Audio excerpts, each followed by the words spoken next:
I know my child understands her assignments, so why don't they finish them? Hi, I'm Dr. Hughlin O'Connell, a board certified child, adolescent, and adult psychiatrist. Welcome to my channel. Let's talk about diagnostic criteria for ADHD. ADHD can be problematic in attention, hyperactivity, or both.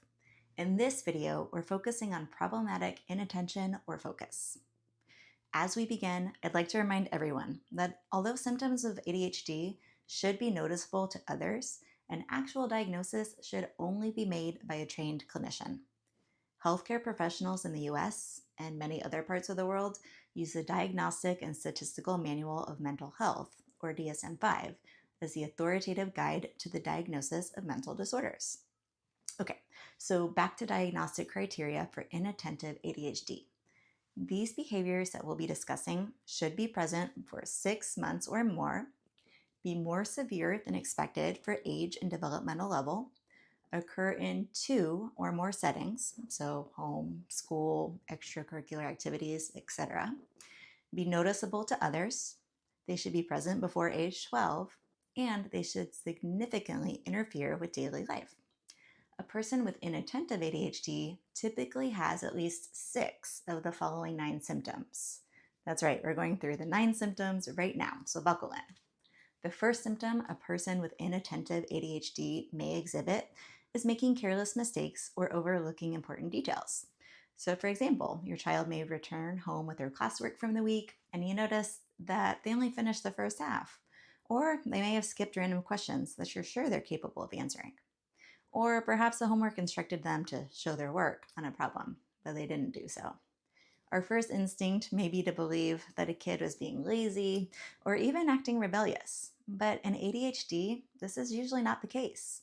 ADHD kiddos often unintentionally overlook important instructions, or they may have difficulty with perseverance in completing what they deem to be a boring task. The second symptom a person with inattentive ADHD may exhibit is difficulty sustaining attention. For example, their teacher may tell you that they drift off during reading or class discussions. And at home, you might notice that they can't really stick with games that require ongoing focus during family game night. They throw up their hands and declare, "This is so boring.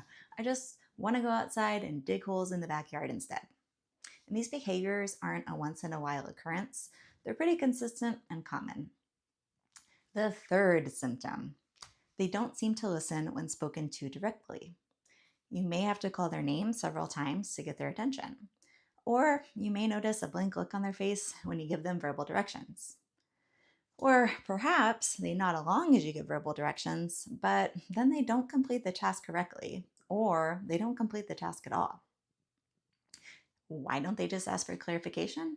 Well, they may not realize that they missed an important step, or they may feel too sheepish to admit that they spaced out. Number 4 goes along with number 3, not following through on a task or failing to finish tasks. Classic examples of this include not completing homework or chores that they know how to do. Again, it's not necessarily rebellion or laziness. It could simply be that they got sidetracked by a more interesting thought or idea that caught their attention and distracted them from the task at hand. Number 5 goes along with number 3 and number 4, avoiding or disliking sustained mental effort. Example, your kiddo may procrastinate on reading passages, worksheets, or writing assignments. They may clearly understand the assignment and know the answers, but they struggle with the follow-through. Number 6 is being disorganized for tasks and activities. An inattentive kiddo may have a consistently messy backpack, desk, or room in which they can never find what they need. To be clear, this is not the same as organized chaos. Kiddos with inattentive ADHD generally cannot find what they need. They may also have trouble sequencing steps for a project, such as gathering all the necessary supplies, figuring out what to do first, second, or third, etc., and even completing the project on time. This can lead to feeling overwhelmed, and then it makes it even more difficult to start a task, even though they really want to do so, and they know the importance of doing so. Number 7 goes along closely with number 6, losing things needed for tasks. Example, these kiddos may repeatedly misplace pencils, folders, water bottles, sweaters, calculators, or sports gear, you name it. This can be especially stressful for your wallet because you are the one constantly having to buy new items or replace the ones that were misplaced. Number 8 is getting easily distracted. For example, noises in class, a hallway movement, or a passing thought can derail the task at hand. Finally, number 9 is forgetfulness in daily activities. For example, perhaps your kid completed their homework, but then they forgot to turn it in. Or maybe they often forget to bring home required reading material for homework.